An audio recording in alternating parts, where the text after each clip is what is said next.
Any doubt in last lecture? Sir आपने order for determinant वाला question दिया था। हाँ आयुष, तुमने भी कुछ बोला था ना, कोई डाउट है तुम्हें ऐसा कुछ?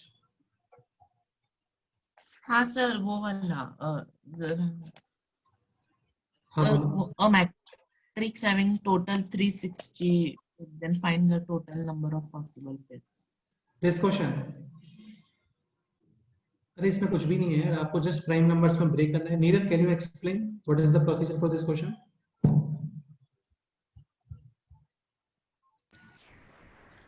Question is total number of elements है 360, यानी m into n should be 360। आपको ऑर्डर्स देखने, कितने ऑर्डर्स पॉसिबल है? आज तुम बताओ क्या करते हैं इस क्वेश्चन में, बोलो। सर इसमें 360 का फैक्टराइजेशन करेंगे, प्राइम फिर जो नंबर्स आएगा उसे प्राइम नंबर्स के पार्ट्स में अरेंज करेंगे, हाँ। और जो पार्ट्स होंगे उनमें 1 1 ऐड के सबको मल्टीप्लाई करके आंसर आएगा। करेक्ट है, और ये फिट होता है हमेशा, हम लोगों ने चेक भी किया था, तो ये फिट होता है बिल्कुल। आंसर भी 24। आयुष क्लियर? सर हाँ बोलो। सर जब हम वो ट्रायंगल का एरिया फाइंड करते हैं तो वो लास्ट वाले कॉलम में 1 ही क्यों लिखते हैं? 1 ही क्यों लिखते हैं? तुम बताओ फिर क्या लिखना चाहिए, तुम बताओ। मतलब 0 या कोई और नंबर? नहीं देखो, ऐसा नहीं है एक्चुअली। वैसे तो ये भी कंफर्म, ये भी कंपलसरी नहीं होता है कि आपको 1 ही लिखना है, आप कुछ और भी लिख सकते हो। लेकिन देखो होता क्या है ना, ये डिटरमिनेंट कैसे बना। सबसे पहले आपने क्या किया होगा, यहाँ पे ये सारे डिस्टेंस फाइंड किए होंगे, ठीक है। फिर डिस्टेंस फाइंड करके तो आप हेरन्स फॉर्मूला अप्लाई करोगे, या फिर क्या करोगे, इसको प्रॉपर कोऑर्डिनेट्स पे प्लॉट करोगे, और फिर वहां पे प्रॉपर एक्स एक्सिस के परपेंडिकुलर पैरेलल लाइंस वगैरह बना के हाफ बेस इनटू हाइट, ये सारी चीजों से आप जितने भी डिफरेंट डिफरेंट ट्रायंगल्स बनेंगे, पार्ट्स बनेंगे, वो सब कैलकुलेट करोगे, उनको ऐड करोगे। तो इतना सारा प्रोसीजर को ऑब्जर्व करके, ये मैंने तो नहीं बनाया है डिटरमिनेंट, लेकिन जिसने भी बनाया है उन्होंने ये डिटरमिनेंट बनाया है, इसको ऑब्जर्व किया कि यार ये जो इतना सारा कैलकुलेशन है कि डिस्टेंस फाइंड करो, फिर हेरन्स फॉर्मूला अप्लाई करो, इसकी जगह पे आप ये डिटरमिनेंट यूज कर सकते हो। और फिर उन्होंने जो कैलकुलेशंस वगैरह किया उसमें ये 1 1 1 ही आ रहे थे। जैसे हम लोगों ने बाइनोमियल थ्योरम पढ़ा था, तो स्टार्टिंग में जो बाइनोमियल का एक्सपेंशन है that will be done using pyramid, वही होता है 1 1 2 1, फिर 1 3 3 1, फिर 1 4 6 4 1। फिर न्यूटन ने इनको ऑब्जर्व किया और उन्होंने बोला यार आप इसको ये लिख सकते हो, इसको ये लिख सकते हो, इसको ये लिख सकते हो, इसको ये लिख सकते हो, इसको ये लिख सकते हो, इसको 3c2 लिख सकते हो, इसको 3c3 लिख सकते हो। फिर उन्होंने पूरा बाइनोमियल थ्योरम। हो गई ना, हाँ बोलो क्या? नहीं वो बीच में 1 के बाद 1 1 फिर 1 2। अभी छोड़ो यार, वो बताया था आपको, देखो ऐसे होता है 1 1, फिर यहाँ पे आता है 1 2 1 1 3 1, 3 1, हाँ ऐसे आता है। फिर बाद में हम लोग इस पिरामिड को 1 यूज नहीं 4 करते 6 4 1। हाँ, अभी तन्मय का क्वेश्चन ये था कि वहां पे 1 ही क्यों आता है, तो वो फॉर्मूला ही वैसे डिजाइन है, उसका कोई कंसेप्ट नहीं है कि इसलिए 1 1 आता है। जैसे इन चीजों का कंसेप्ट है कि आप इसको नेगेटिव से क्यों यूज करते हो, जहां पे भी odd plus sorry number of rose plus number of columns, इसकी वैल्यू ऑड नंबर आती है, वो सब विद नेगेटिव ओपन होता है। अभी पॉइंट ये है कि 1 1 1 क्यों आता है, तो ये तो फॉर्मूला ही वैसे डिजाइन है पूरा। Okay sir. हाँ, इसका और कोई लॉजिकल रीजन नहीं है, वो फॉर्मूला ही वैसे डिजाइन है, ठीक है। ओके, तो ये क्वेश्चन आपको सॉल्व करने के लिए बोला था, ये क्वेश्चन हो गया क्या? सर मुझे एक डाउट था, क्या डाउट है बोलो। अगर मैट्रिक्स पहले से ही फिल्ड होगी तो उसमें 1 1 कहीं नहीं डालते ना? मैट्रिक्स पहले से क्या होगा? फिल होगी, फिर जैसे ट्रायंगल में करते 1 1 वैसे इसमें नहीं करते। समझा नहीं मैं, मैट्रिक्स पहले से क्या होगा, फिर से बोलो। नहीं ये मैट्रिक्स पहले हाँ। से ही फिल्ड है, तो फिर उसका डिटरमिनेंट निकालते समय 1 1 फिल नहीं करेंगे ना, तो ऐसे ट्रायंगल में होता है यार वो तो फॉर्मूला होता है, वहां पे तो x1 y1 1, x2 y2 1, x3 y3 1 determinant और बाद में हाफ, ये फॉर्मूला होता है। अभी तुम ये भी पूछ सकते हो तन्मय कि सर आपने यहाँ पे हाफ ही क्यों लिखा है, यहाँ पे 1/4 क्यों नहीं आ रहा है? वो तो फॉर्मूला है। तो हाँ, इस हाफ का मतलब ये नहीं है क्योंकि ट्रायंगल के एरिया में हाफ बेस इनटू हाइट होता है तो इसलिए यहाँ पे भी हाफ आ रहा है, इसका मतलब ये बेस इनटू हाइट ऐसा कुछ आ रहा होगा, ऐसा बिल्कुल नहीं है, वो फॉर्मूला ही वैसे डिजाइन है पूरा। ठीक है, तो 1 1 नहीं लिखना है आपने, आप क्योंकि जो डिटरमिनेंट है वही कैलकुलेट करना है। हर्ष क्लियर? Yes sir. हाँ, तो ये कैलकुलेट किया आप लोगों ने, कितना आंसर आ रहा है इसका बोलो? नेगेटिव आता है। Sir it can be negative, positive, anything. तो मेरा आंसर -3721 आ रहा है। -3721। ओके, ठीक है, ये आप लोग कैलकुलेट कर सकते हो या मेरे को चेक करना है पूरा सॉल्व करके बताओ? कर सकते हो ना ये क्वेश्चन? हाँ सर, बस आंसर एक बार यानी पीडीएफ में भेज देना। हाँ वही चेक कर। लास्ट आंसर एकदम लास्ट में जाएगा फाइनल। अभी कर लेते हैं, हमको विद इन मिनट्स कैलकुलेट करते हैं इसको। 2 ये हो गया -4।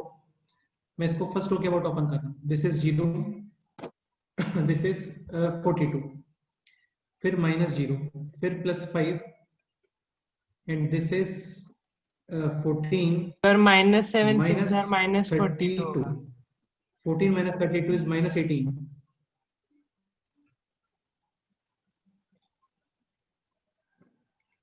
Okay, so this is 2 times -84 and -120. ठीक है, ये हो गया अभी 204 into 2 यानी कि -408। सेकेंड ये सॉल्व करते हैं। -3 बाहर, ये 0 and this is +42, -0 then +5 7 minus minus plus 36। ठीक है, दिस इज 6 और 126।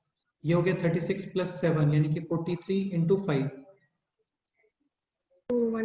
215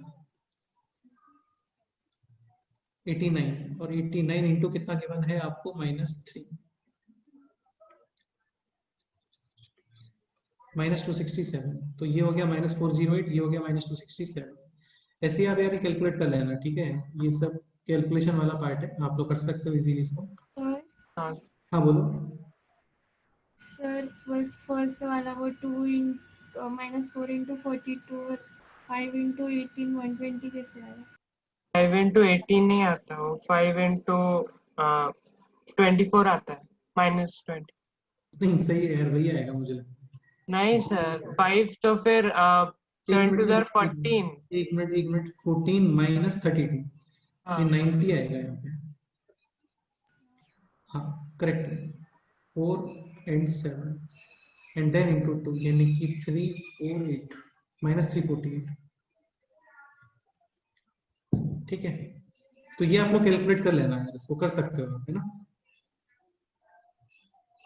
हाँ ओके, मैं भी मेन पॉइंट्स पे आता हूँ, स्टार्ट करें?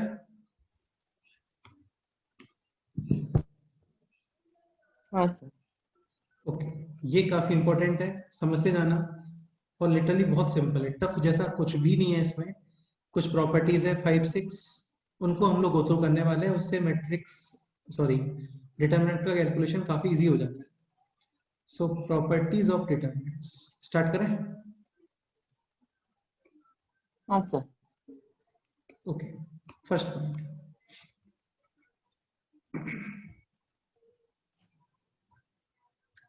Determinant of A is equal to determinant of A dash. इसको ए टी भी बोलते हैं या ए ट्रांसपोज भी बोलते हैं। ए ट्रांसपोज का मीनिंग क्या होता है? रो कॉलम इंटरचेंज कर देते हो। यहाँ पे आप क्या कर देते हो? रो कॉलम इंटरचेंज, यानी first row will become first column, exactly, second row will become second column, third row will Second become third column. column, ith row will become ith column. तो इससे डिटरमिनेंट का value change नहीं होता, same ही रहता है। For example this A11 A12 A13, again A11 का मतलब first row first column.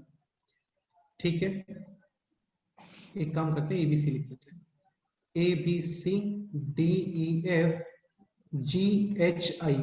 this determinant or this determinant, first row will become first column. ये भी बोल सकते हो आप, एक सेकेंड, ये भी बोल सकते हो first column will become first row. हाँ वो एक ही बात है ना, ठीक है। सो यहाँ पे ABC, this is DEF and this is GHI। इन दोनों का वैल्यू एक्सेक्ट क्या आता है? इक्वल। उसका प्रूफ क्या है? इसका कोई प्रूफ नहीं है, आप कैलकुलेट करोगे ये पूरा कैलकुलेट करोगे, इसको थोड़ा सा ऑब्जर्व करोगे, प्लस माइनस मैनेज करोगे, सेम एक्सप्रेशन आएगा, ठीक है। लेकिन ये सेम ही आ रहा है तो फिर इंटरचेंज करने की क्या जरूरत है? बेटा इंटरचेंज करने की ये जरूरत है, जैसे क्वेश्चन ये होता है this value is 5 then find out the value of this, तो क्या इसको सॉल्व करने बैठोगे क्या? नहीं, वो भी 5। हाँ तो ये ऑब्जर्वेशन है कि यार ये तो फर्स्ट रो यहाँ पे फर्स्ट कॉलम बनाया, सेकंड रो सेकंड कॉलम बनाया, थर्ड रो थर्ड कॉलम बनाया, मतलब कुछ नहीं पागल बना रहे हैं, सेम वैल्यू है। तो ये 5 है तो ये भी कितना है? 5। तो आपको वो सॉल्व नहीं करना, हाँ सॉल्व नहीं करना है वो आपको, ठीक है। So this is first point. Second point,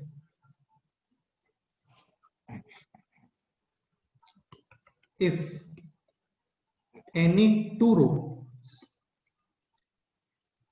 मतलब 2 का मतलब 2 ही नहीं होता, 3 भी हो सकता है, 4 भी हो सकता है। इफ मिनिमम लिख देता हूँ, ठीक रहेगा। मिनिमम 2 rows और 2 columns are same, then determinant will be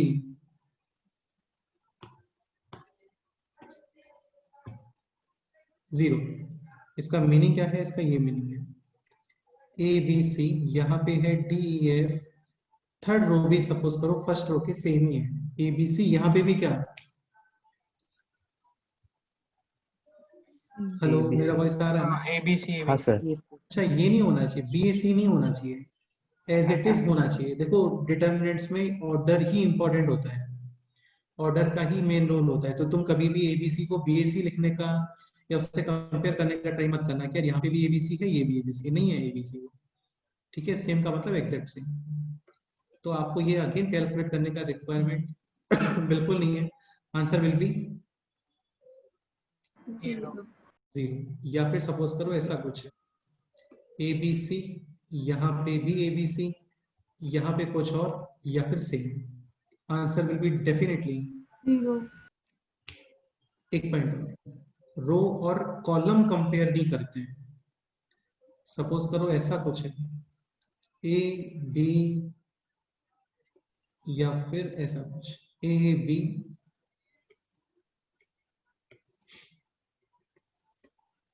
तो यहाँ पे first row equal to second,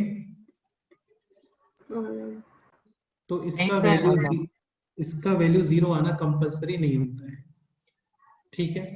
आपको रोज आपस में ऑब्जर्व करने हैं एंड कॉलम आपस में, क्लियर? हाँ ओके। जैसे और नंबर्स में लिखना है तो नंबर्स में भी कर सकते हो, 100 315 450, 100 315 450, यहाँ पे लेट्स से 10 -250 और 70, without any checking answer will be 0। Proof क्या है इसका? आप ये कैलकुलेट कर लो, 0 दिखेगा, कैलकुलेट करके बताया तो जल्दी से देखना। मैं इसको फर्स्ट रो के अबाउट ओपन कर रहा हूँ, आप अगेन किसी भी रो कोई भी कॉलम के अबाउट ओपन कर सकते हो, सेम ही आता है, ठीक है। तो A - B, यहाँ पे नेगेटिव से ओपन होगा ये, प्लस C, ब्रैकेट A में क्या आने वाला है? कोई भी यानी कितनी भी ऑर्डर वाले डिटर्मिनेंट के लिए चलता है। अगेन हाँ, कितनी भी डिटर्मिनेंट, कितना भी ऑर्डर हो सेम है, मतलब सब में सपोज करो मिनिमम 2 रो सेम है, तो उसका आंसर डेफिनेटली 0 ही आएगा, फिक्स है। Okay, so A times EC - BF minus का B times DC minus AF और plus C times BD minus, check करते हैं। अच्छा ये प्लस C टाइम्स है ना, C टाइम्स, चेक करो ये है AEC और यहाँ पे भी minus AEC, this is minus ABF, this is plus ABF, this is minus BDC and this is plus BDC. BDC. Answer will be 0. Any doubt? No sir. तो first और second point काफी ज्यादा simple है, आप लोगों को clear हो गया होगा, है ना। फर्स्ट पॉइंट ट्रांसपोज करने पे सेम ही रहता है डिटरमिनेंट। सेकंड पॉइंट कि कोई भी 2 रोज या 2 कॉलम सेम है तो आंसर 0। नाउ थर्ड पॉइंट, ये भी काफी सिंपल है। ओके, थर्ड पॉइंट समझने का ट्राई करना भी है ना। If any 2 rows or 2 columns are interchanged, इनको क्या कर रहे हैं हम लोग, इंटरचेंज कर रहे हैं। लेट्स से फर्स्ट रो और थर्ड रो को आपस में आप इंटरचेंज कर रहे हो, यानी कि first row will become third row will become first row. So if any 2 rows or 2 columns are interchanged, then magnitude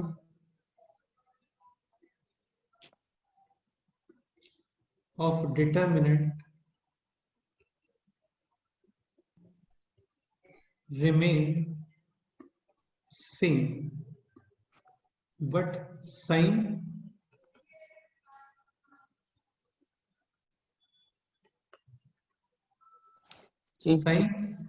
changes. अच्छा, इसमें एक लाइन ये भी ऐड करना पड़ेगा मेरे को, इफ एनी 2 एडजेसेंट होना कंपलसरी है। एडजेसेंट का मतलब फर्स्ट रो सेकंड रो या सेकंड रो थर्ड रो। एक पॉइंट और, सपोज करो ऑर्डर 3 का, हाँ ऑर्डर 3 डिटरमिनेंट है,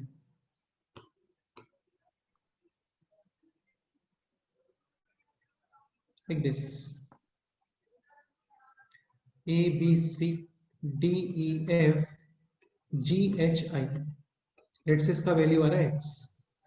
तो यहाँ पे ध्यान रखना, फर्स्ट एंड सेकंड ये भी एडजेसेंट है, सेकंड एंड थर्ड ये भी एडजेसेंट है, एंड फर्स्ट एंड थर्ड भी क्या है,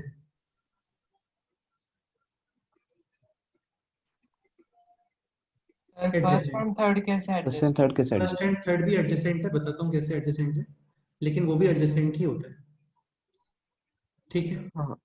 समझने का ट्राई करो। Okay, so let's say this value है x +5 या -5, +5 ले लेते हैं। तो आप फर्स्ट रो और सेकंड रो को इंटरचेंज करो। Now portion will be like this. यार इनमें बहुत सारे क्वेश्चंस बनते हैं, शीट सेंड करूंगा मैं आप लोगों को, देखना उसमें DF ABC एंड यहाँ पे है GHI। Clearly it's value will be, ठीक है। ओके, अब एक काम करो, आप इसको भी इंटरचेंज करो। सर हाँ बोलो। इंटरचेंज करते समय ऐसे कर सकते हैं क्या कि अभी आपने लिखा ना कि सर नीचे, हाँ बोलो। वो DAG की जगह GADEB नहीं कर है, सकते। 4 ICF। एक सेकंड फिर से बताओ क्या बोल रहे हो। GADEBH GAD कहाँ पे है? ICF GAD कहाँ पे? कर सकते हैं ऐसे इंटरचेंज करते समय। एक मिनट, समझा नहीं मैं तुम्हारा डाउट। सर यानी करते समय हमने जो पोजीशन थी वो उल्टी कर दी, यानी सबसे नीचे वाले को सबसे ऊपर ला दिया। अच्छा, तुम ये बोल रहे हो फर्स्ट और थर्ड को बोल रहे हो क्या? नहीं, यानी अभी हमने फर्स्ट कॉलम और थर्ड कॉलम को इंटरचेंज किया ना, तो फर्स्ट फिर कॉलम थर्ड कॉलम, एक second, first column third column को नहीं किया हमने। Sorry, first row second row को। हाँ बिल्कुल सर, तो फिर उसमें DF की जगह FED और ABC की जगह CBA लिख सकते हैं। नहीं लिख सकते ना, वो तो तुमने, और फिर नहीं कर सकते बेटे, इस थोड़ी होता है। ऑर्डर ही इंपॉर्टेंट होता है डिटरमिनेंट्स के अंदर। हाँ बोलो। सर हमेशा साइन चेंज होगी? हमेशा साइन चेंज होगा, आप एक बार स्विच करते हो तो। अभी जैसे मैं यहाँ पे फिर से स्विच कर रहा हूँ अभी, तो फिर अगेन पॉजिटिव, अगेन चेंज होगा। हाँ, first row as it is DEF, यहाँ पे GHI,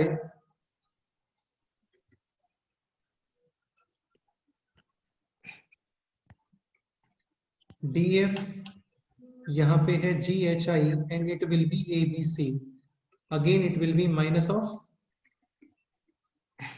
x, यानी कि +x। तो इससे तुम ये भी कंक्लूजन पता कर सकते हो, सपोज करो आप एडजेसेंट रोज को इंटरचेंज कर रहे हो और तुमने interchange odd number of times किया है साइन चेंज, लेकिन इवन नंबर ऑफ टाइम्स किया है तो वापस से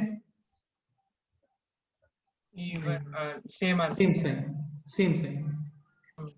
अंडरस्टूड? अब एक चीज समझने का ट्राई करना, एक minute Tanvi, just a minute. आप लोगों का डाउट ये था कि फर्स्ट रो और थर्ड रो को भी आप एडजेसेंट क्यों बोल रहे हो। देखो तुम फर्स्ट रो और थर्ड रो को इंटरचेंज करने का ट्राई करो, काफी हो गया है। फर्स्ट रो और थर्ड रो में अभी देखो, इसको ऑब्जर्व करो, तो ए बी सी जो फर्स्ट रो में था ना वो थर्ड रो में आ गया, दिख रहा है आपको? हाँ ठीक है, जी एच ये थर्ड रो में था, अभी ये कहाँ पे है? सेकंड फिर से स्विच कर दो सेकंड रो और फर्स्ट फर्स्ट हाँ, तो ये हो गया जी H I, this will be D E F and it will be ABC again plus x का क्या हो गया अभी? Minus minus x. अब इतने सारे स्टेप्स की जगह तुम्हें मैं ये डायरेक्ट बोल रहा हूँ कि फर्स्ट एंड थर्ड रो भी एज अ एडजेसेंट ही ट्रीट होते हैं। दिख रहा है आप लोगों को? मिडिल सेम ही है, सेकेंड रो सेम ही है डी एफ। ये जो थर्ड रो में था G H I, now it is in first row, और ये जो फर्स्ट रो में था this is in third row. हाँ, तो फर्स्ट रो और थर्ड रो भी एज अ एडजेसेंट ही ट्रीट होते हैं। तन्मय क्या डाउट था बोलो? नहीं सर, क्लियर हो गया। क्या डाउट था वैसे? सर मतलब अभी जैसे हमने फर्स्ट वाले इसमें फर्स्ट और सेकंड रो को चेंज किया ना, तो जब हाँ। अगर तो वो ABC की वैल्यू जब हम लिखेंगे तो वो रो 1 रहेगा क्या रो 2? एक सेकंड फिर से बोलो, क्या डाउट है?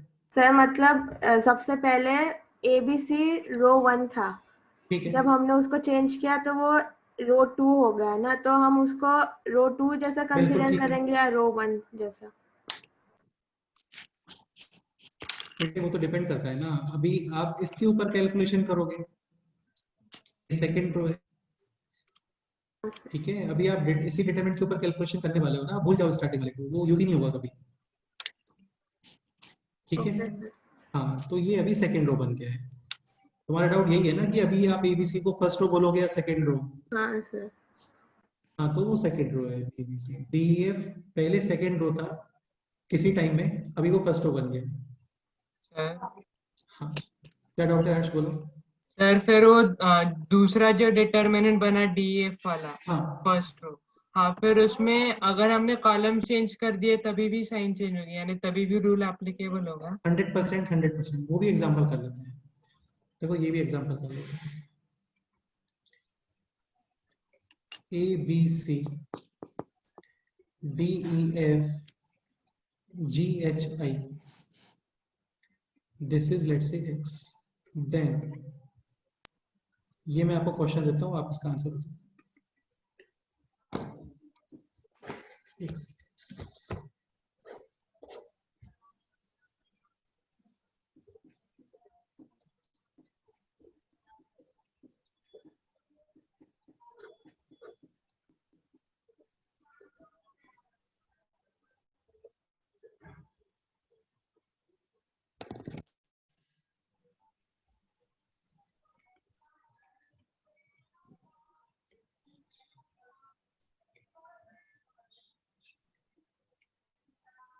ये आंसर बताओ।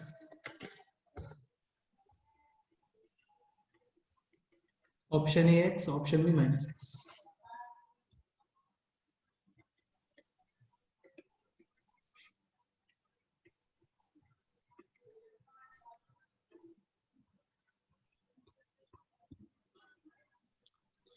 अगेन एक बार रोज को इंटरचेंज करोगे, साइन चेंज, कॉलम भी इंटरचेंज करते हो, then also sign change. Sir यहाँ पर ऑर्डर चेंज हुई है ना? ऑर्डर चेंज कहाँ हुआ है बेटे? ऑर्डर 3/3 था, ये भी 3/3 ऑर्डर है। हाँ सर, हाँ।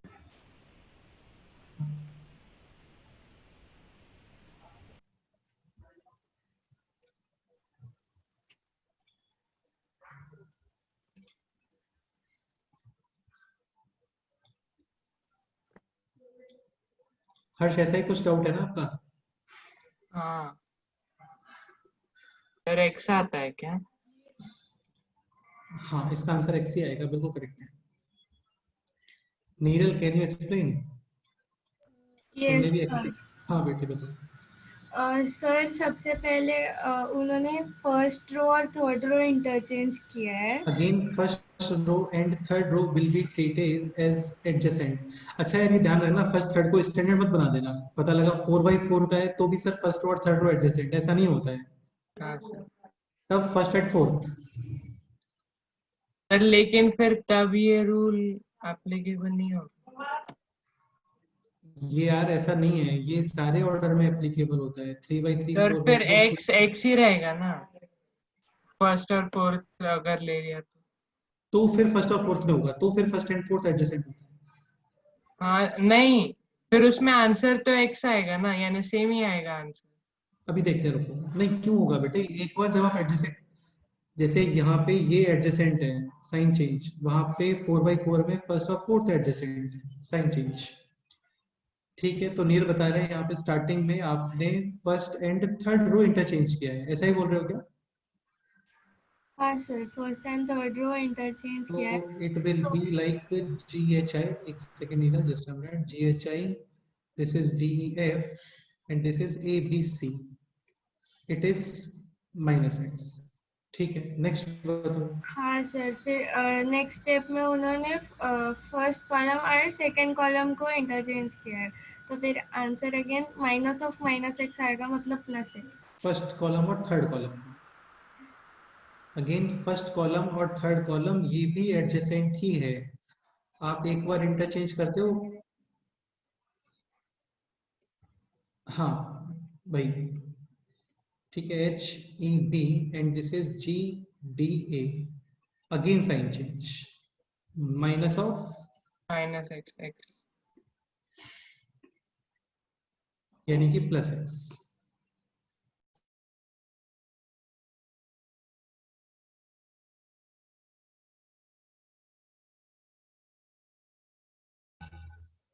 So finally it will be minus of -x यानी कि +x। क्लियर? यस। हाँ, तो एग्जैक्टली वन टाइम आप इंटरचेंज करते हो या फिर odd number of times change करते हो, sign change. Even number of times आपने इंटरचेंज किए हैं तो साइन चेंज हो करके वापस से सेम साइन ही आ जाता है। Any doubt? Okay, last point बताते हैं, फिर बाकी नेक्स्ट वन देखते हैं, that is fourth point. Okay, ठीक है, समझने का ट्राई करना। If a determinant is multiplied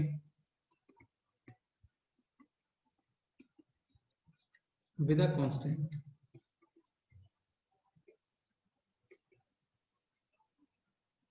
let's say lambda, then all elements, जितने भी एलिमेंट्स है ना, वो सब ऑफ डिटर्मिनेंट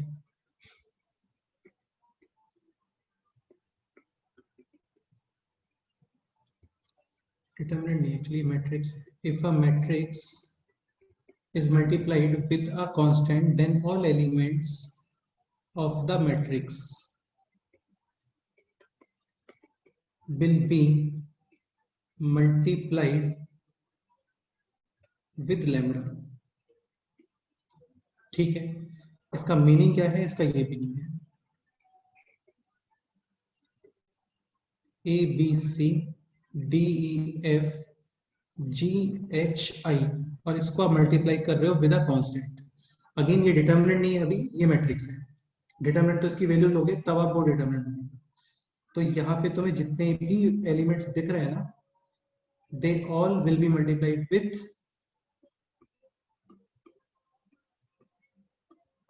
लैम्डा। ये क्लियर?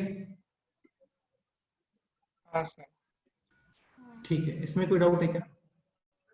सर वो क्या लिखा है आपने? कहाँ पे? वो डी लिखा है ना? ये हाँ, तो लैम्डा बोलते हैं, लैम्डा। अच्छा हाँ, वो वेवलेंथ। अल्फा बीटा गामा, ऐसे ये सिंबल भी होते हैं। क्लियर? सर फिर अल्फा भी यूज कर सकते हो, ऐसा फिक्स नहीं, थीटा भी यूज कर सकते हो, पी टी कुछ भी यूज कर लो। ओके, इंपॉर्टेंट पॉइंट क्या है वो देखो। ठीक है, इसके बाद आप लोग आई थिंक आप लोगों का 5 o'clock पे बायो का क्लास भी है, ठीक है, तो जल्दी से इसको फिनिश करते हैं। एक पॉइंट समझने का ट्राई करना अभी, जैसे डिटर्मिनेंट है this lambda A, lambda B, lambda C, इसके ऊपर काफी सारे क्वेश्चंस बनते हैं, वो हम लोग नेक्स्ट क्लास में करेंगे। लैम्डा जी, लैम्डा एच और लैम्डा आई, अभी ये डिटर्मिनेंट है ना, मतलब इसका प्रॉपर एक वैल्यू आएगा, कैसे वैल्यू कैलकुलेट करते हैं वो जानते हैं हम लोग ऑलरेडी। तो देखो होता क्या है ना, जैसे मैट्रिक्स में से जब आप कोई भी एलिमेंट कॉमन लोगे तो इसमें जितने भी एलिमेंट्स होते हैं ना उन सब में से कॉमन आता है। सपोज करो यहां से आप लैम्डा कॉमन लोगे तो ये इसका रिवर्स हो गया, अभी lambda multiply all elements will get multiplied, common सारे एलिमेंट्स में से लैम्डा कॉमन, ये क्लियर? ठीक है, लेकिन डिटरमिनेंट में से आप कॉमन लेते हो ना, तो at a time exactly one row में से कॉमन आएगा या फिर वन कॉलम में से कॉमन आएगा। मतलब यहाँ पे मैं सपोज करो लैम्डा कॉमन लेता हूं, ठीक है, तो तुम कोई भी एक रो या एक कॉलम में से ही लैम्डा कॉमन लोगे। लेट्स से फर्स्ट रो में से कॉमन लेते हैं, then expression will be like this lambda D. लेकिन अभी तो हमने सब में मल्टीप्लाई किया था ना, दोनों में डिफरेंस है, ये डिटर्मिनेंट है और ये क्या है, ओ ये मैट्रिक्स। इसका वैल्यू नहीं होता है, ये जस्ट अरेंजमेंट है, इसका प्रॉपर वैल्यू आता है, ठीक है, हाँ सर। ये क्लियर हुआ? अभी सेकंड रो में से lambda common, then third row में से भी लैम्डा कॉमन, तो बाहर कितना आ गया टोटल, 3 लैम्डा या lambda cube, lambda cube, lambda cube. हाँ ये इंपॉर्टेंट है। डिफरेंस क्या है दोनों में, आप मैट्रिक्स में से कॉमन लेते हो, सारे एलिमेंट्स में से कॉमन, डिटरमिनेंट में से कॉमन लेते हैं तो at a time exactly one row या फिर वन कॉलम में से कॉमन। क्लियर? इसके ऊपर एक पॉइंट बनता है this lambda A determinant, A matrix है of order 3, then it will be lambda cube into determinant है। सपोज करो 4 ऑर्डर का रहा होता है, तो आपको यहाँ पे 4 रोज दिखते हैं, हर रो में से एक लैम्डा कॉमन, हर रो में से एक लैम्डा कॉमन, तो बाहर आएगा लैम्डा टू द पावर 4। हाँ, एनी डाउट? ओके चलो फिर बाकी बाद में करते हैं, अभी आप लोगों का बायो का लेक्चर भी है, ठीक है, थोड़ा एक्सटेंड हो गया। ओके, इसके अलावा कोई डाउट है किसी को, बोलो।